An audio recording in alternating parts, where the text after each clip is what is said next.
Assalamualaikum warahmatullahi wabarakatuh. Kami dari kelompok 5 akan menjelaskan materi tentang jurnal penyesuaian dan neraca lajur. Anggota dari kelompok 5 terdiri dari saya sendiri, Dinda Dwipani Putri, dan rekan saya yang bernama Dini Lestari. Materi pertama yang akan dijelaskan yaitu apa sih jurnal penyesuaian itu? Jurnal penyesuaian adalah sebuah jurnal yang disusun di saat terjadinya perubahan saldo dari sebuah akun. Jadi, pencatatan perubahan saldo di dalam akun tersebut nantinya akan mencerminkan saldo yang real. Jumlah ini adalah saldo sesungguhnya yang ada pada akhir periode. Selanjutnya, saya akan menjelaskan pengertian dari jurnal penyesuaian tersebut menurut para ahli. Yang pertama itu dari Sumarso. Menurut Sumarso, jurnal penyesuaian adalah ayat jurnal yang biasanya dibuat pada akhir periode akuntansi untuk mengoreksi akun-akun tertentu sehingga dapat mencerminkan keadaan aktiva, kewajiban, pendapatan, beban, dan modal yang sesungguhnya. Lalu yang kedua ada dari Amin Wijaya Tunggal. Menurut Amin Wijaya Tunggal, jurnal penyesuaian adalah jurnal yang digunakan untuk mencatat berbagai kejadian yang tidak memiliki dokumen khusus. Contohnya, tanda terima, bukti pengeluaran kas, atau faktur penjualan. Dicatat pada akhir periode akuntansi dengan maksud untuk mengubah sisa perkiraan hingga menggambarkan secara wajar situasi pada akhir periode. Materi selanjutnya ada konsep atau prinsip dasar dari jurnal penyesuaian. Penentuan berapa besarnya pendapatan dan juga beban yang harus dilaporkan pada akhir periode tersebut bisa mengalami kesulitan. Ada dua prinsip, diantaranya ada prinsip pengakuan pendapatan dan prinsip penandingan. Selanjutnya ada prinsip pengakuan pendapatan. Pengakuan terhadap pendapatan atau beban diakui saat terjadi, bukan pada saat penerimaan atau pengeluaran kas. Konsep pengakuan pendapatan berdasarkan akuntansi akrual, mengharuskan organisasi mengakui pendapatan untuk setiap kas yang diterima atau akan diterima pada transaksi penghasilan. Lalu ada prinsip penandingan. Prinsip penandingan sendiri memenuhi asumsi dasar akuntansi yaitu periodik. Penandingan pendapatan dan beban memenuhi pelaporan keuangan yang harus dibagi dalam periode akuntansi tersebut. Untuk menentukan dalam periode mana pelaporan pendapatan atau beban dilakukan tergantung pada akuntan menerapkan case basic atau accrual basic. Selanjutnya ada fungsi dari jurnal penyesuaian. Yang pertama ada fungsi pencatatan. Fungsi pencatatan ini semua transaksi harus dicatat sesuai dengan bukti transaksi. Lalu yang kedua ada fungsi historis. Transaksi harus dicatat secara sistematis sesuai dengan urutan waktu. Lalu yang ketiga ada fungsi analisis. Transaksi yang dicatat harus dianalisis buktinya dan dikelompokkan dalam sisi debit atau kredit. Lalu yang keempat ada fungsi instruktif. Pencatatan jurnal merupakan perintah untuk melakukan pemindahan dalam buku besar. Lalu yang terakhir ada fungsi informatif. Dengan melihat jurnal, Anda dapat mengetahui informasi dari suatu transaksi. Lalu selanjutnya saya akan menyampaikan tujuan dari jurnal penyesuaian. Untuk memahami lebih lanjut, maka berikut akan kita bahas apa saja sih yang menjadi tujuan dari jurnal ini. Yang pertama, untuk bisa memastikan adanya mix akun. Mix akun ini sendiri adalah beberapa akun yang masih tergolong akun campuran. Akun-akun seperti ini ada dua jenis, yaitu akun nominal dan akun real. Lalu yang kedua, agar di akhir dari sebuah periode, akun-akun real bisa menunjukkan jumlah yang pasti. Ini diutamakan bagi akun real yang berjenis hutang dan aktiva dalam sebuah neraca. Lalu yang ketiga, untuk menampilkan jumlah pendapatan yang ada di dalam akun-akun nominal pada sebuah periode akhir.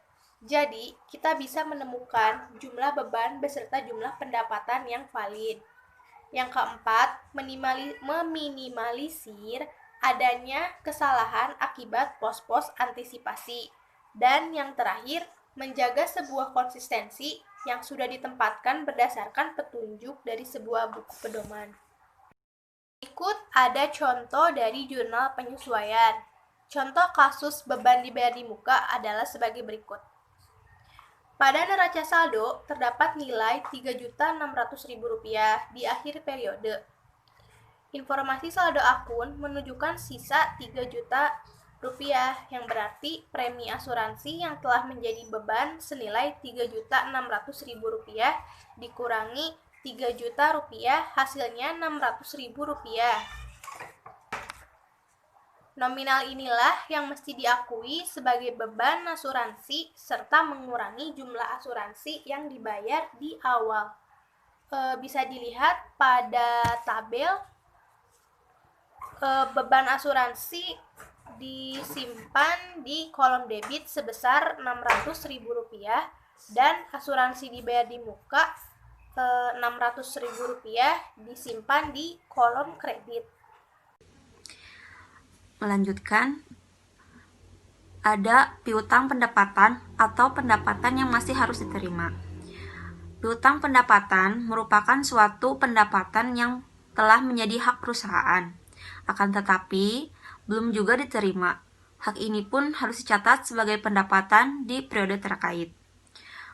Contohnya, ada suatu perusahaan sudah menyelesaikan pekerjaan senilai Rp550.000, namun jumlah ini belumlah masuk pada neraca saldo senilai Rp15.600.000 yang merupakan piutang pendapatan perusahaan tersebut. Apabila dicatat dalam jurnal penyesuaian, maka pendapatan jasa akan bertambah menjadi Rp16.150.000. Berikut penerapan pada jurnal. Ada keterangan piutang pendapatan dan pendapatan jasa. Di sisi debit Rp550.000 dan di sisi kredit juga Rp550.000. Neraca lajur. Pengertian neraca lajur. Neraca lajur atau yang sering kita sebut worksheet merupakan lembar kerja akuntansi yang berkolom-kolom untuk merangkum suatu informasi buku besar yang dibutuhkan untuk menyusun laporan keuangan. Selanjutnya, ada penjelasan tujuan dari neraca lajur. Untuk tujuan dari pembuatan neraca lajur ini tentu sangat dibutuhkan ya, baik dari pihak manajemen maupun dari pihak perusahaan. Hal ini dikarenakan mampu untuk memperkirakan sebuah hal yang mungkin bisa terjadi sehingga dapat digunakan untuk mengontrol keuangan dalam suatu perusahaan. Tujuan neraca lajur yang pertama, memudahkan penyusunan laporan keuangan. Laporan keuangan akan semakin mudah ketika neraca lajur telah dibuat terlebih dahulu. Hal ini dikarenakan semua nominal yang ada pada buku besar bisa langsung terlihat di neraca ini tanpa harus mencari dalam buku besar yang memiliki kolom dan juga jumlah yang terbilang banyak. Lalu yang kedua, sarana menggolongkan dan meringkas informasi neraca saldo. Dalam neraca saldo akan terdapat banyak data, baik itu data penyesuaian maupun data yang digunakan untuk persiapan ketika hendak membuat sebuah laporan keuangan. Dengan adanya neraca worksheet atau lajur ini akan meringkas dan menggolongkan data yang ada pada neraca saldo. Melanjutkan, masih dari tujuan neraca lajur, yaitu yang ketiga, meminimalisir kesalahan. Seperti yang kita ketahui bahwa dalam pembuatan laporan keuangan pasti mengalami kesalahan. Lebih parahnya lagi ketika kesalahan ada di awal sebelum melakukan laporan. Tentu hasil akhir sebagai bentuk laporan keuangan juga akan salah. Dengan menggunakan worksheet ini akan menjadi sarana meminimalisir kesalahan yang mungkin bisa terjadi ketika kita membuat jurnal penyesuaian. Lalu yang keempat, memperkirakan hal yang mungkin akan terjadi. Dengan sebuah worksheet akan menjadi bahan untuk memperkirakan hal yang akan terjadi dalam sebuah perusahaan. Hal ini mungkin jumlah pengeluaran yang dilakukan oleh perusahaan akan lebih mudah terlihat. Tentunya, ada hal ini mampu menjadikan sarana bagi manajemen untuk memperkirakan hal yang mungkin berimbas pada kegiatan operasional. Selanjutnya, ada fungsi neraca lajur. Yang pertama, digunakan untuk meringkas. Dalam sebuah perusahaan, terlebih dalam skala perusahaan besar, tentu akan banyak transaksi yang terjadi dalam setiap hari, bahkan ketika direkap dalam 1 bulan. Yang kedua, ada mengevaluasi transaksi yang ada. Ketika mampu membuat sebuah neraca yang rapih, tentu akan lebih mudah bagi sebuah perusahaan melakukan pendataan dan mengevaluasi pencatatan yang dilakukan sebelumnya. Yang ketiga, ada sarana penyusunan laporan. Dengan adanya sebuah neraca ini akan mampu mempermudah dalam membuat laporan keuangan. Selanjutnya yang keempat, ada prosedur perusahaan yang kredibel. Bagi semua perusahaan yang mampu mengelola laporan keuangan dengan baik, tentu akan membuat sebuah neraca yang satu ini. Lalu selanjutnya ada contoh dari neraca lajur. Yang pertama itu ada contoh neraca lajur 10 kolom. Bisa dilihat pada contohnya pada neraca lajur PT Kudi Perkasa. Nah, ini adalah neraca lajur 10 kolom. Lalu yang kedua ada contoh neraca lajur 12 kolom. Bisa dilihat juga pada contoh neraca lajur PT Cipta Jasa Karya. Nah, ini juga termasuk ke dalam neraca lajur 12 kolom. Lalu yang terakhir, kesimpulan. Neraca lajur atau worksheet merupakan lembar kerja untuk merangkum informasi buku besar yang dibutuhkan untuk menyusun laporan keuangan.